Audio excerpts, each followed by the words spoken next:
Hello everyone, কেমন আছো তোমরা সবাই? আশা করি খুব ভালো আছো। আমিও খুব ভালো আছি। আমার নতুন একটা ব্লগে তোমাদের স্বাগত। তো আজকের ব্লগটা এখান থেকেই শুরু করছি। তো সকালে বাসি কাজকর্ম সেরে আমি নিচে এসে যে খাবার করছি। এর আগের দিন ছাতু খেয়েছিলাম, একটু মানে ছাতুর শরবত খেয়েছিলাম আর কি। তো বাবা বললো এইভাবে করে দাও, এর আগের দিন ভালোই লাগছিলো, তো এইভাবেই করে আমিও খেয়েছি আর বাবা মাও খেয়েছে।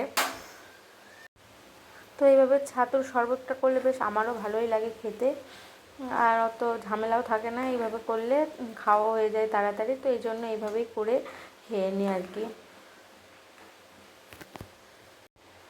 আর এর মধ্যে এমন বেশি কিছু দিই না, একটু সামান্য বিট লবণ দিই আর একটু আখের গুড় আর কলা দিই, আর কিছুই দিই না সেরকম, তো সেটাই ভালোই লাগে খেতে।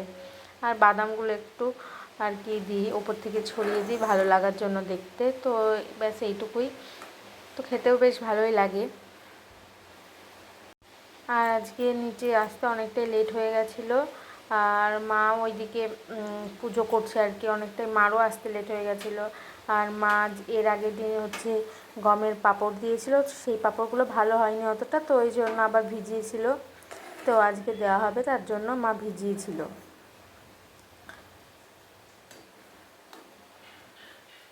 আর এই যে আমি একটু মিক্সি মেরে নিলাম সমস্তটা আয়োজন করে, তারপরে এই যে মিক্সি মেরে নিলাম, তো ভালোই লাগে আর কি, বলছিলাম খেতে। তো এই যে মিক্সি করে তারপরে আমি এই যে ঢেলে নিলাম আর কিছুটা রেখে দিলাম, বাবা মা পরে খেয়ে নেবে।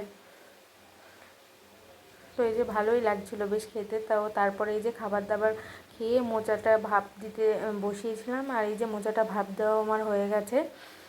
তো তারপরে এই যে রান্না করছি আমি, আর মা ওইদিকে ব্যস্ত ছিল, তো ওই জন্য আমি রান্নাটা করে নিচ্ছি। তো বেশি কিছু রান্না করিনি, মোচা করেছিলাম, মোচার তরকারি, আর হচ্ছে লাউ দিয়ে ছোলার ডাল করেছিলাম। আর পরে কিছুটা পাঁপড় ভেজে নিয়েছিলাম, ওই দিয়েই খাওয়া হয়ে যাবে আজকে, কারণ একটু তাড়াতাড়ি ছিল, বললাম না তোমাদের যে মা পাঁপড় দেবে, তো ওই জন্য আর কি।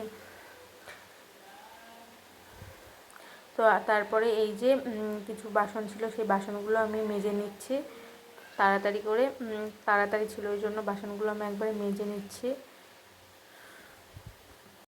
আর এই যে সকালের বাসনগুলো আমরা নিজেরাই মেজে নিই, সেগুলো আর পিসিকে দিই না। তো এই যে বাসনগুলো মেজে নিচ্ছি, আর আমার সব বাটনা একবারে করে বাটিতে রেখে দিয়েছিলাম, তো সেই বাটনাগুলো করা হয়ে গেছিলো বলে মিক্সিটা একবারে ধুয়ে নিলাম।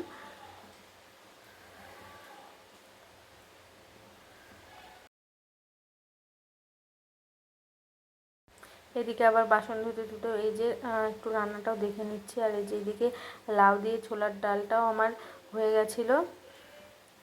এই যে এরকম হয়েছিল তরকারিটা, দেখতে তো কেমন হয়েছে তোমরা কমেন্ট করে জানিও। আর তারপরে এই যে মোচার তরকারিটা আমি আর কি করছিলাম।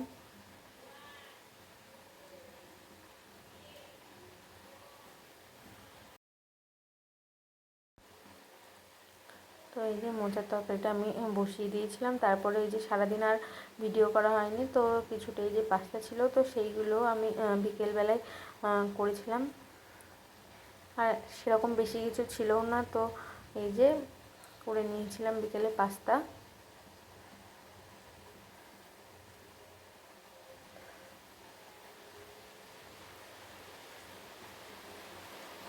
এই যে পাস্তাগুলো ভিজিয়ে আমি একটু তেল মাখিয়ে রেখেছিলাম, তো এই যে দিয়ে দিলাম পাস্তাগুলো। আর এই যে পাস্তাটাও এই রকম হয়েছিল আর কি, তো কেমন হয়েছে জানিও। তো এই যে সন্ধ্যাবেলায় আবার এই যে একটু ময়দা মেখে নিচ্ছি, তো আমি রুটিটা করব। তো এই যে ময়দা মেখে নিচ্ছি, আর মা বাবা এদিকে আছে, তো গল্প করছি আমরা সবাই। মা এদিকে বসে আছে।